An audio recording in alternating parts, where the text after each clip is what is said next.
warahmatullahi wabarakatuh.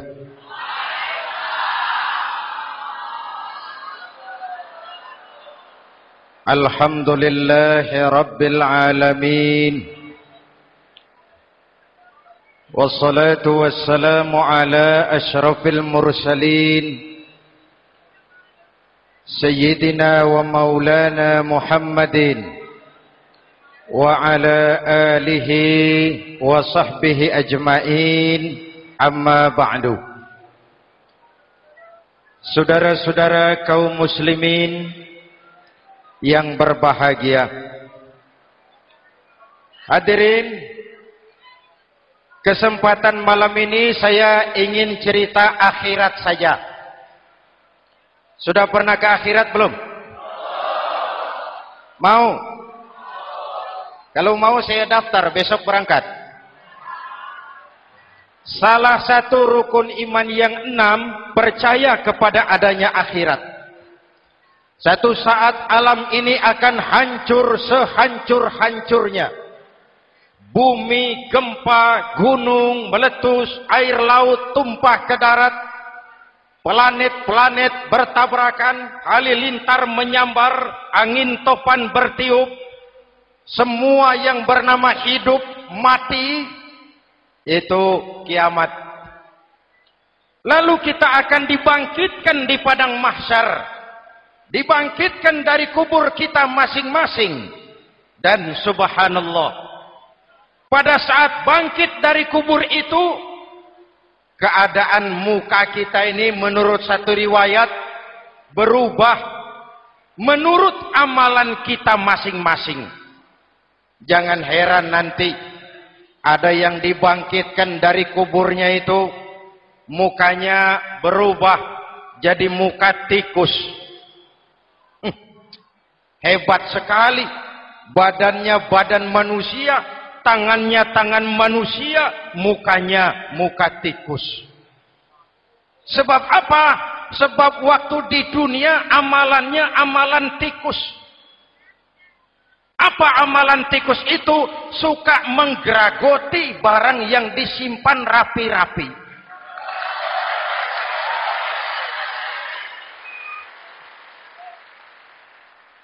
Itu nanti koruptor-koruptor yang menggeragoti uang rakyat.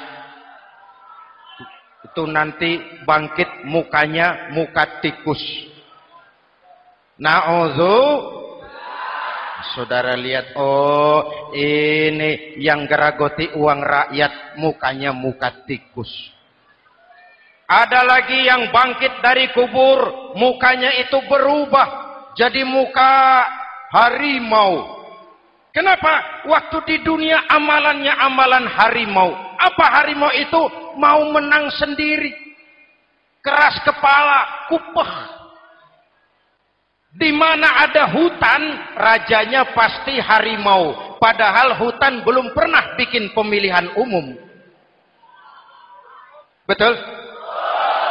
Tapi harimau tidak peduli. Ada pemilihan umum atau tidak, saya raja hutan. Setelah naik jadi raja di hutan, harimau bukan melindungi rakyatnya, malah makanin rakyatnya.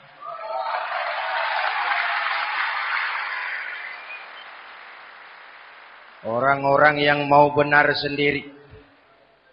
Ada lagi yang bangkit dari kubur gagah, mukanya muka ketek. Sebab apa? Waktu di dunia amalannya amalan ketek. Apa ketek itu? Rakus, serakah, tamak. Coba, ketek itu kasih pisang, dimakan. Berikan lagi, pegang, berikan lagi, kakinya yang megang, temannya diberikan, masih dirampas juga, ketek. Serakah, kalau mental ketek masih gentayangan di republik ini, maka pemerataan cuman akan jadi dongeng. Kaum muslimin yang berbahagia, pada saat itu di akhirat nanti, setiap orang sibuk dengan urusannya sendiri-sendiri.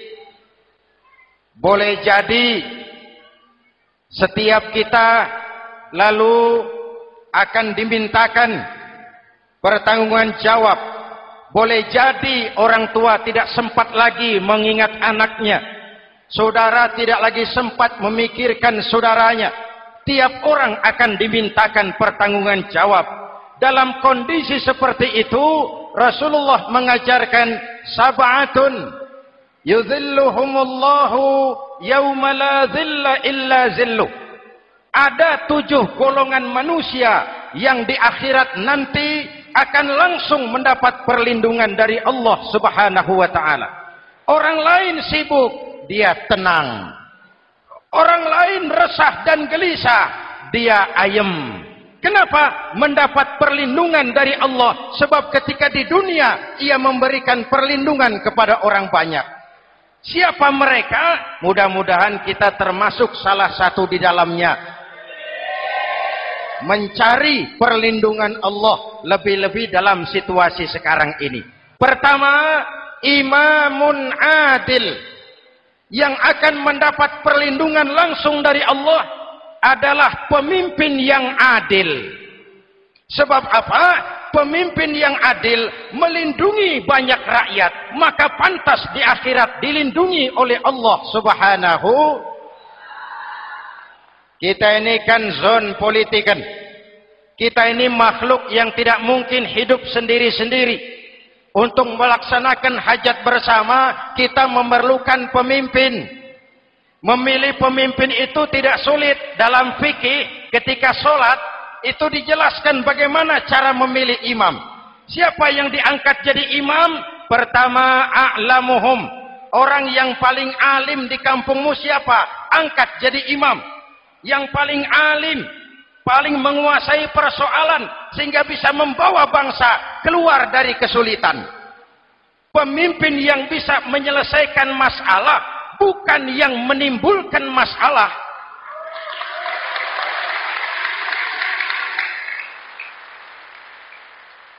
Apalagi kalau pemimpinnya jadi masalah, bagian dari masalah. Ini namanya pengurus jadi urusan. A'lamuhum. Pak, di kampung saya ada 2 orang, alimnya sama. Yang mana yang jadi imam? Afsahuhum, yang lebih fasih lidahnya, yang paling pandai menyuarakan aspirasi rakyatnya, punya sense of crisis. Yang satu alim tapi pelo. Yang satu alim tidak pelo, yang tidak pelo jadi imam. Kenapa? Tidak sah orang fasih bermakmum kepada imam pelo. Pak, ini imam pelo, makmum pelo semua. Sah. Namanya kampung pelo.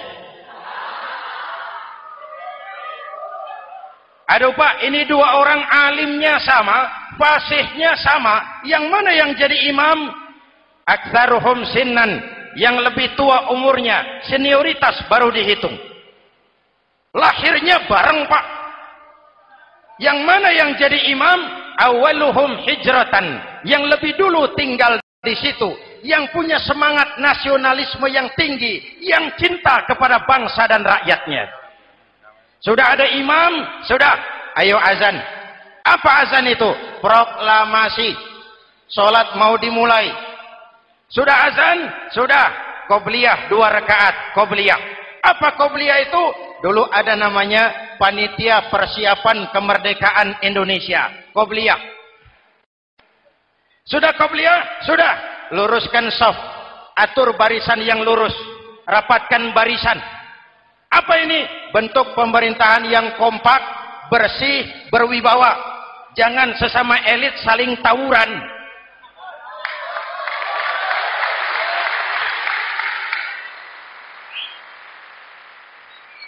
Luruskan shaf. Lalu shaf yang terdepan hendaknya diisi orang yang sedikit alim. Tidak perlu alim betul, sedikit alim. Maksudnya apa? Kalau imam keliru dia bisa tegur. Kalau imam salah dia bisa tegur. Kalau imam batal dia bisa gantikan. Ini wakil-wakil makmum. DPR, DPRD. Wakil-wakil makmum. Sudah. Ayo imam, pimpin sholat. Sepakati dulu, kita mau sholat apa? Rakaatnya berapa? Surah yang mau dibaca apa? Pakai sujud tilawah apa tidak? Supaya makmum tidak kaget-kagetan.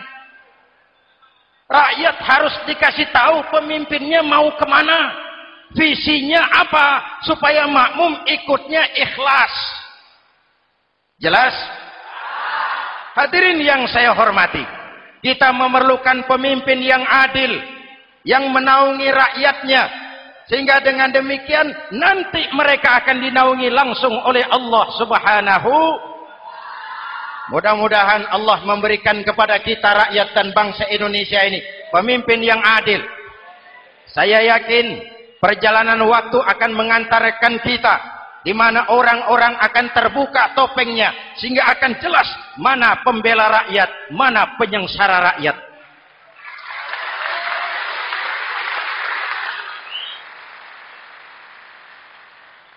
Lalu sebenarnya tiap kita ini kan pemimpin. Pak Lurah pemimpin di kelurahannya, Pak Camat pemimpin di kecamatannya, kepala suami pemimpin di rumah tangganya, anak muda pemimpin bagi dirinya, dan setiap kita akan dimintakan pertanggungan jawab tentang apa yang kita pimpin. Marilah setiap kita berusaha menjadi pemimpin yang adil. Satu. Yang kedua, syab nasya'a fi ibadatillah, anak muda yang tekun beribadah kepada Allah. Amin. Remaja adalah masa depan kita semua. Akan bagaimana Republik Indonesia, bahkan akan bagaimana Islam di Republik Indonesia 20, 30, 40 tahun yang akan datang, anak-anak kita jawabannya. Jelas? Maka menghancurkan Islam tidak usah menyegel masjid, tidak usah menutup pesantren, tidak perlu melarang pengajian, cukup dengan meracuni remaja dan pemuda Islam, menjauhkan mereka dari agama dan ulama. Kalau mereka sudah jauh dari agama dan ulama, tinggal menunggu pergantian generasi.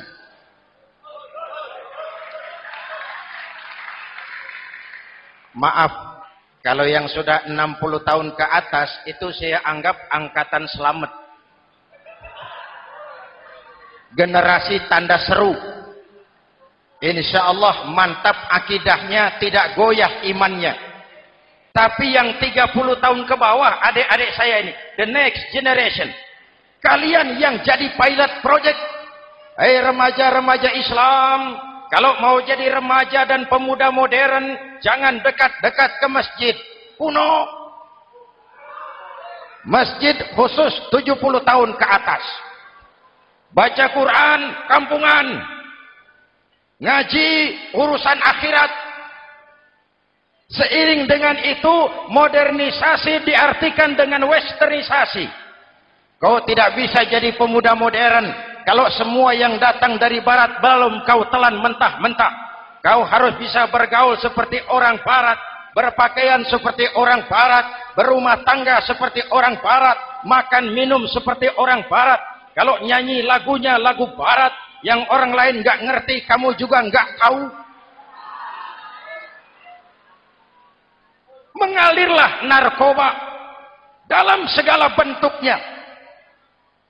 Maka muncullah generasi-generasi santai, generasi-generasi salon yang mencoba mencari pelarian hanya dengan kesenangan sesaat, tapi menghancurkan masa depan yang pasti.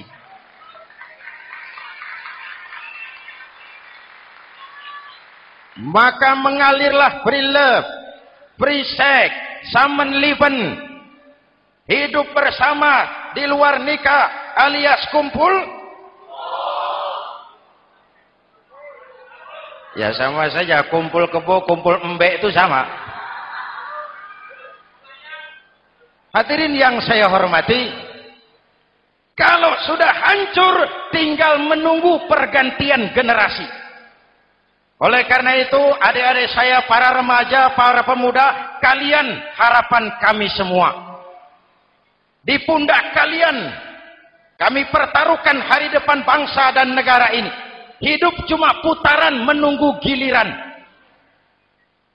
Ada saat datang, ada waktu pergi. Ada hari lahir, ada saat kembali. Ada hari dilantik, ada saat untuk menyerahkan jabatan. Hidup cuma sekadar menunggu giliran. Karena itu kepada kalian saya ingatkan satu ucapan orang bijak. Hai anak muda, berpikirlah kau di waktu pagi. Bekerjalah di waktu siang, makanlah di waktu sore, dan tidurlah di waktu malam. Berpikir di waktu pagi, belajar mumpung masih muda. Bekerjalah di waktu siang, amalkan ilmu itu setelah dewasa. Makanlah di waktu sore, hari tua tinggal menikmati hasilnya. Tidurlah di waktu malam, matilah dengan tenang. Kalau pagi kau tidak berpikir, nanti siang kau tidak akan bisa bekerja. Kalau siang tidak kerja, nanti sore mau makan apa? Kalau sore tidak makan, alamat malam nggak bisa tidur.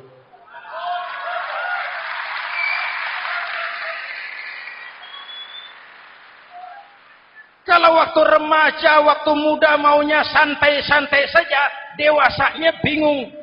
Kalau dewasanya bingung, hari tua terlunta-lunta. Kalau hari tua terlunta-lunta, matinya menteleng. Maka lebih baik makan singkong betulan daripada makan roti mimpi. Ayo, makan singkong betulan, makan roti mimpi, lebih bagus mana? Lebih bagus makan roti betulan. Kalau perlu, lebih baik sekolah sambil dagang koran, sekolah sambil parkir mobil, sekolah sambil semir sepatu, daripada petatang peteteng tanpa prospek hari depan yang ada artinya.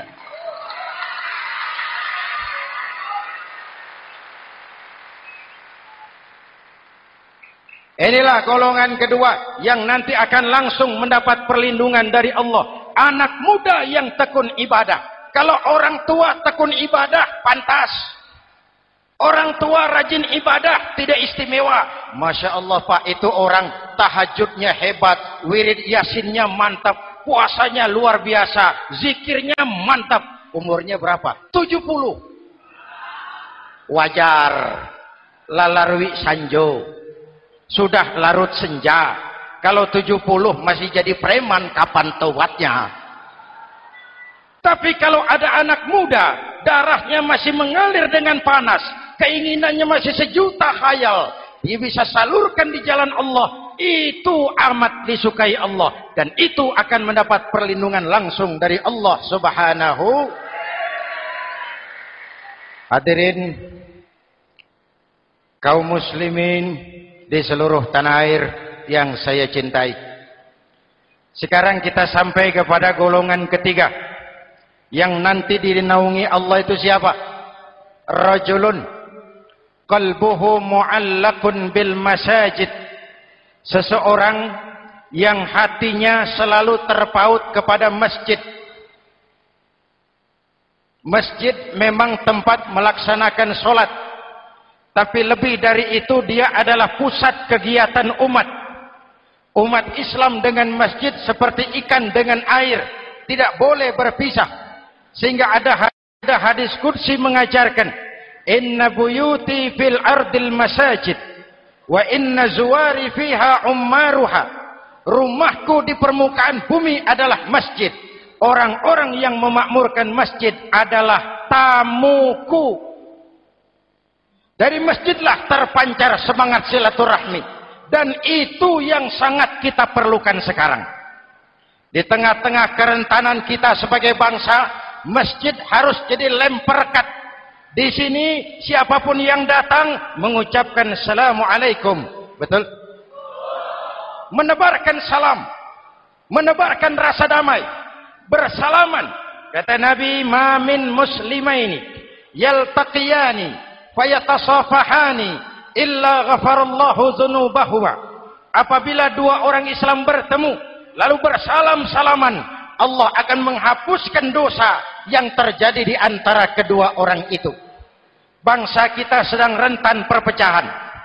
Benih-benih disintegrasi bertebaran di mana-mana. Maka mari kita kembali ke masjid untuk menyusun semangat kebersamaan, meluruskan saf, merapatkan barisan, dan menerjemahkannya di luar masjid. Ini ada kaitannya dengan faktor yang keempat, yang langsung dilindungi Allah. Siapa mereka? Rajulani tahabba fillahi ijtama'a alaihi wa tafarraqa alaihi.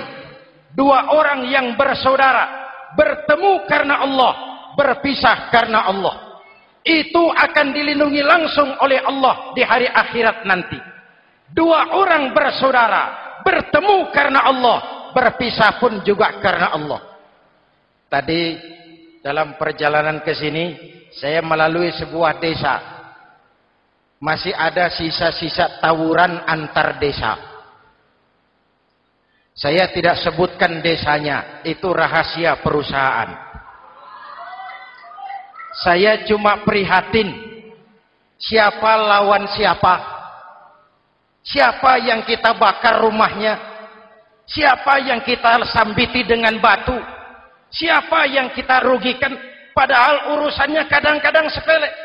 Di satu desa misalnya, cuma urusan kaset jadi tawuran antar desa. Ini kan hal yang sangat sepele.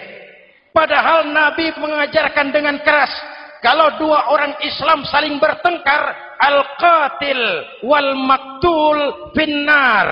Yang membunuh dan yang dibunuh, dua-duanya neraka. Sahabat bertanya, ya Rasul, kalau yang membunuh masuk neraka, pantas. Kenapa yang dibunuh neraka juga? Rasulullah senyum lalu berkata, yang dibunuh pun sudah punya niat membunuh. Cuma keduluan dibunuh. Andai kata tidak dibunuh, dia yang akan membunuh. Mari kita renungkan, kenapa sebagai bangsa kita seperti tercabut dari akar budaya kita. Kita jadi beringas, kita jadi brutal untuk hal yang sepele. Yang satu teriak Allahu Akbar, yang lain teriak Allahu Akbar. Siapa lawan siapa? Dulu Bung Tomo teriak Allahu Akbar, musuhnya londo. Sayyidina Hamzah, Khalid bin Walid teriak Allahu Akbar, yang dilawan kafir. Abu Jahal, Abu Lahab, Abu Sufyan. Sekarang si Ali lawan si Hasan, Hasan Allahu Akbar, Ali Allahu Akbar. Siapa lawan siapa?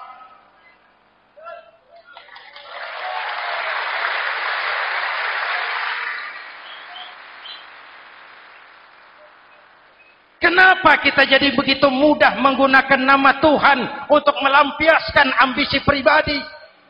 Kenapa Allahu Akbar yang begitu sakral kita lepas cuma untuk pelampiasan sebuah dendam? Dua orang yang bersaudara bertemu karena Allah, berpisah karena Allah. Itu ukurannya. Kau di jalan Allah, kau saudaraku. Keluar dari jalan Allah, selesai persaudaraan sampai di sini.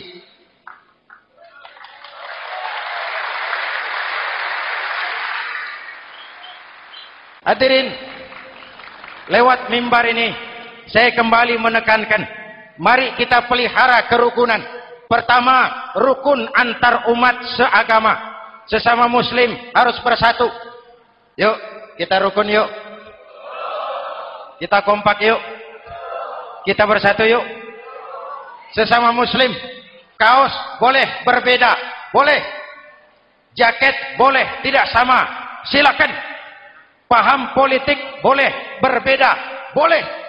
Kau lewat sana, saya lewat sini, nanti kita ketemu di sana. Betul? Mari lapang dada menerima perbedaan, tetapi mengarah kepada satu tujuan yang sama. Walaupun bineka, kita ini tunggal. Seperti dilatih di masjid ini. Dua orang yang bersaudara, bertemu karena Allah, berpisah karena Allah. Hati-hati, di masyarakat sekarang ini kan lebih banyak tukang kompor daripada tukang lem. Tahu tukang kompor? Hangati sana, panasi sini, bakar sana, sulut sini. terbakar kita, dia lari tepuk tangan. Sudah capek kita rakyat diobok-obok. Sudah capek kita rakyat dialamatkan, dijadikan address. Semua kalau pidato demi rakyat, untuk rakyat, buat rakyat, padahal nggak pernah kenal sama rakyat. Kita cuma jadi alamat. Mari kita kokohkan akar kebersamaan. Kita sama-sama anak Ibu Pertiwi. Di negeri ini kita dilahirkan. Air negeri ini yang kita minum. Udara negeri ini yang kita hirup. Kalian remaja, kalian pemuda, lebih bertanggung jawab karena kalian anak Ibu Pertiwi. Hadirin yang saya hormati, maka tetaplah jaga semangat kebersamaan. Ini yang keempat. Yang kelima, rajulun zakarallaha khalian fafadat ainahu. Seseorang yang mengingat Allah dalam kesunyian lalu berlinang air matanya. Tengah malam, dikala orang sedang tidur, dia bangun munajat. Gemersik tikar tersentuh tangan, laksana lambaian tangan malaikat maut datang hendak merenggut nyawa. Terbayang dosa yang pernah dia kerjakan, air mata berurai membasahi pipi tanpa terasa. Orang yang munajat semacam itu nanti langsung mendapat perlindungan dari Allah Subhanahu. Saya pernah baca hadis qudsi, merinding bulu kuduk saya mendengar hadis qudsi ini. Terbayang Indonesia saya, Indonesiaku, Indonesiamu, Indonesia kita semua. Apa kata Allah dalam hadis qudsi? Inni la ahammu bi'azabi ibadi. Kadang-kadang aku muak melihat tingkah laku manusia. Aku kepengen turunkan azab. Kalau azab turun di bumi, kita sudah merasakan banjir di mana-mana. Manado banjir, Sumatera Barat banjir, Jambi banjir, Bengkulu, tanah longsor di Purworejo, Cilacap banjir, Sukabumi gempa, Pandeglang gempa, ekonomi terpuruk, antar kampung tawuran, antar elit di atas tawuran.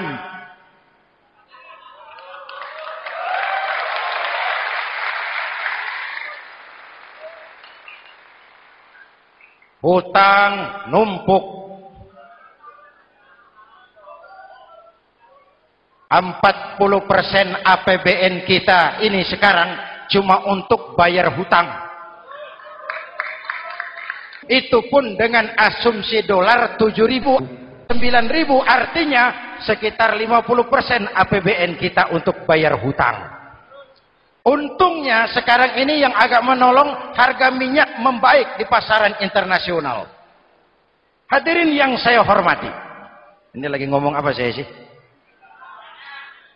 Aku pengen turunkan azab, tetapi kata Allah, ketika aku melihat orang-orang tua yang sujud di keheningan malam, bayi-bayi tanpa dosa masih menyujud. Ada hadis qudsi mengajarkan, inna buyuti fil ardil masajid wa inna zuwari fiha ummaruha. Rumahku di permukaan bumi adalah masjid. Orang-orang yang memakmurkan masjid adalah tamuku. Dari masjidlah terpancar semangat silaturahmi. Dan itu yang sangat kita perlukan sekarang. Di tengah-tengah kerentanan kita sebagai bangsa, masjid harus jadi lem perekat. Di sini siapapun yang datang mengucapkan assalamualaikum. Betul? Menebarkan salam, menebarkan rasa damai, bersalaman. Kata Nabi, ma min muslimaini yaltaqiyani fayatasafahani illa ghafarallahu dzunubahuma. Apabila dua orang Islam bertemu lalu bersalam-salaman, Allah akan menghapuskan dosa yang terjadi di antara kedua orang itu. Bangsa kita sedang rentan perpecahan. Benih-benih disintegrasi bertebaran di mana-mana. Maka mari kita kembali ke masjid untuk menyusun semangat kebersamaan meluruskan saf, merapatkan barisan, dan menterjemahkannya di luar masjid.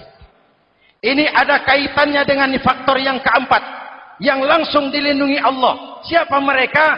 Rajulani tahabba fillahi ijtama'a alaihi wa tafarraqa alaihi. Dua orang yang bersaudara, bertemu karena Allah, berpisah karena Allah. Itu akan dilindungi langsung oleh Allah di hari akhirat nanti. Dua orang bersaudara, bertemu karena Allah, berpisah pun juga karena Allah. Tadi dalam perjalanan ke sini, saya melalui sebuah desa. Masih ada sisa-sisa tawuran antar desa. Saya tidak sebutkan desanya, itu rahasia perusahaan. Saya cuma prihatin, siapa lawan siapa? Siapa yang kita bakar rumahnya? Siapa yang kita sambiti dengan batu? Siapa yang kita rugikan? Padahal urusannya kadang-kadang sepele. Di satu desa misalnya, cuma urusan kaset jadi tawuran antar desa. Ini kan hal yang sangat sepele. Padahal Nabi mengajarkan dengan keras, kalau dua orang Islam saling bertengkar, al-qatil wal maktul finnar. Yang membunuh dan yang dibunuh, dua-duanya neraka.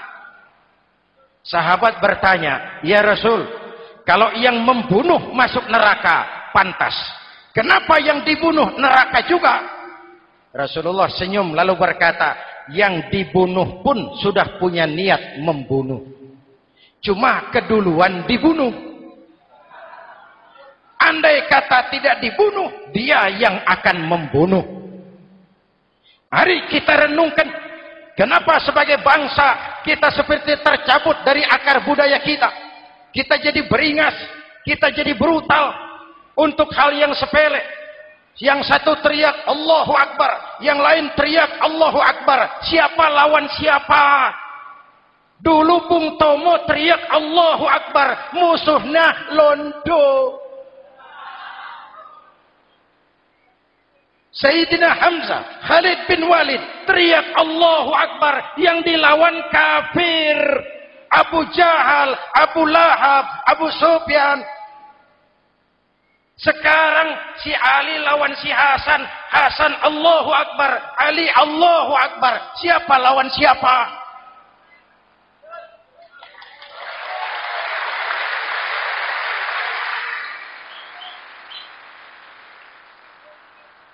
Kenapa kita jadi begitu mudah menggunakan nama Tuhan untuk melampiaskan ambisi pribadi? Kenapa Allahu Akbar yang begitu sakral kita lepas cuma untuk pelampiasan sebuah dendam? Dua orang yang bersaudara, bertemu karena Allah, berpisah karena Allah. Itu ukurannya. Kau di jalan Allah, kau saudaraku. Keluar dari jalan Allah, selesai persaudaraan sampai di sini.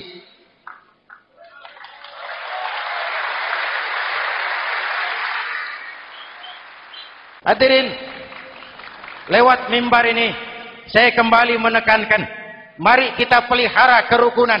Pertama, rukun antar umat seagama. Sesama muslim harus bersatu. Yuk, kita rukun yuk. Kita kompak yuk. Kita bersatu yuk. Sesama muslim, kaos boleh berbeda, boleh. Jaket boleh tidak sama, silakan. Paham politik boleh berbeda, boleh. Kau lewat sana, saya lewat sini, nanti kita ketemu di sana. Betul? Mari lapang dada menerima perbedaan, tetapi mengarah kepada satu tujuan yang sama. Walaupun bineka, kita ini tunggal. Seperti dilatih di masjid ini. Dua orang yang bersaudara, bertemu karena Allah, berpisah karena Allah.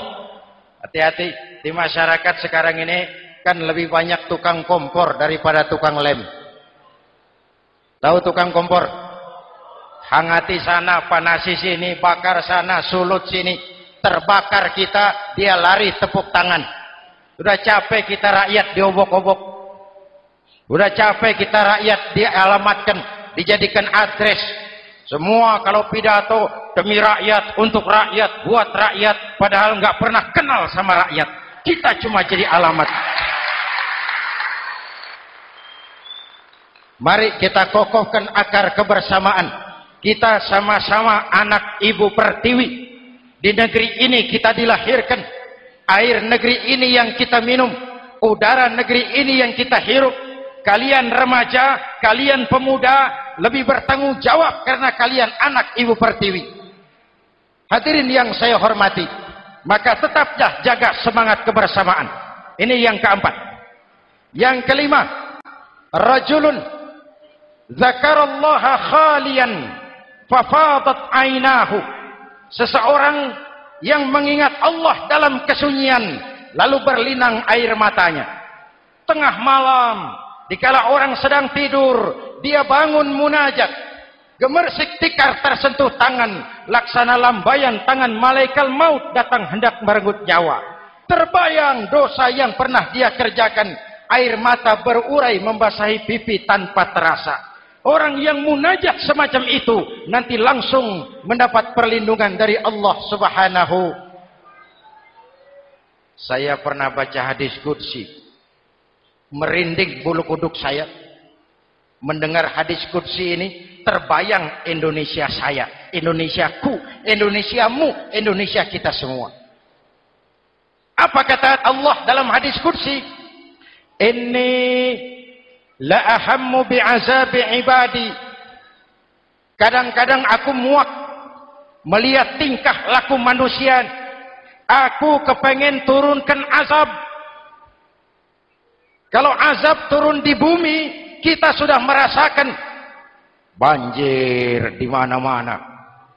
Manado banjir, Sumatera Barat banjir, Jambi banjir, Bengkulu, tanah longsor di Purworejo, Cilacap banjir, Sukabumi gempa, Pandeglang gempa, ekonomi terpuruk, antar kampung tawuran, antar elit di atas tawuran.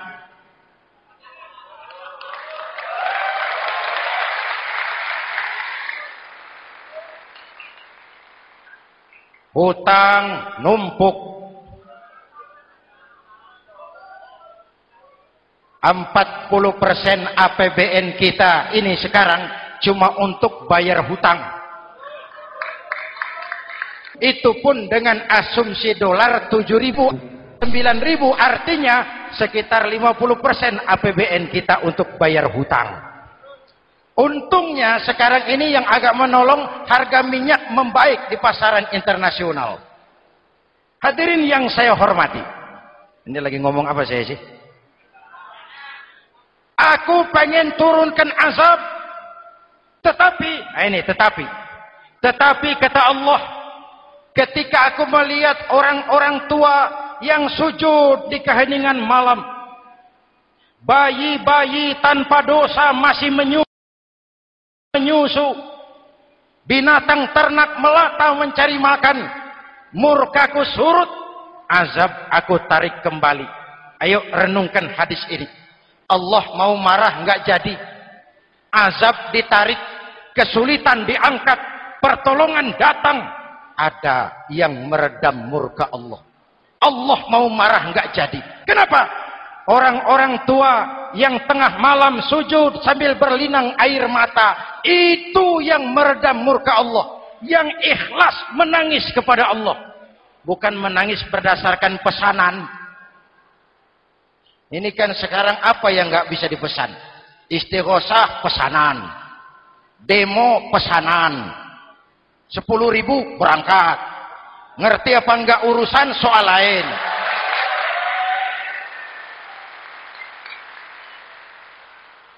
Jadi bukan demonstran, pekerja demo. Orang tua yang ikhlas nangis kepada Allah di keheningan malam, kita hutang jasa kepada orang-orang tua yang ikhlas seperti itu. Itu yang menjaga keselamatan bangsa. Allah mau murka enggak jadi, sepanjang masih banyak orang-orang tua yang sujud di tengah malam. Amin. Yang kedua, bayi tanpa dosa masih menyusu. Tanpa dosa. Binatang melata mencari makan. Sekarang bagaimana kesulitan, gak mau panjang. Mengamalkan hadisnya terbalik. Yang disuruh itu orang tua tengah malam sujud. Bayi tanpa dosa nyusu. Sekarang ini orang tua tengah malam nyusu. Bayi tanpa dosa dibuang ke tempat sampah. Akibat pergaulan bebas, bayi tanpa dosa dibuang ke tempat sampah. Orang tua tengah malam.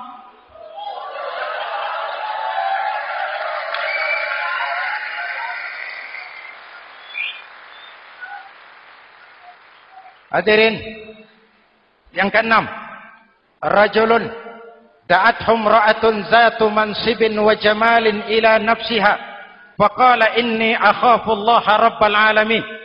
Orang yang bermoral dibujuk rayu oleh perempuan cantik, lalu dia berkata, maaf, saya takut kepada Allah. Orang bermoral yang merasakan kehadiran Allah dekat dalam hidup. Umpama waktu puasa, saudara sholat zuhur.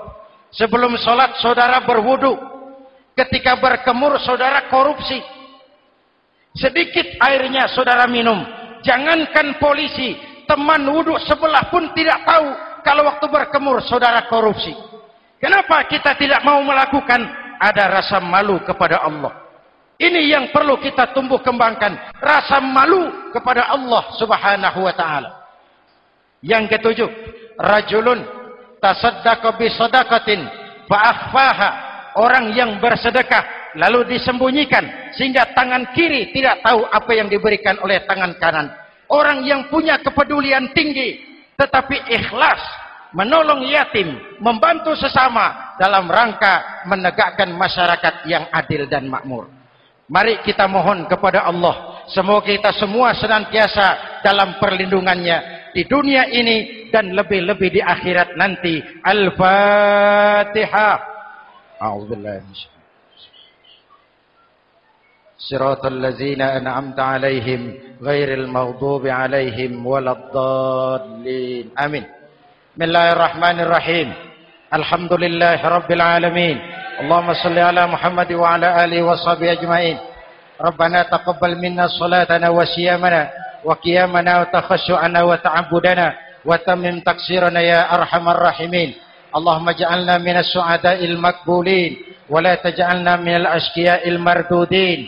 Rabbana zalamna anfusana wa illam taghfir lana wa tarhamna lanakunanna minal khasirin. Afdalu ma qultuhu ana wan nabiyyuna min qabli la ilaha illallah.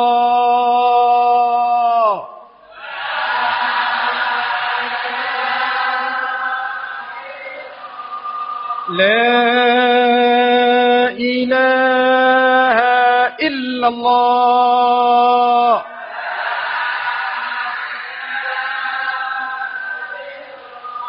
Muhammadur Rasulullah.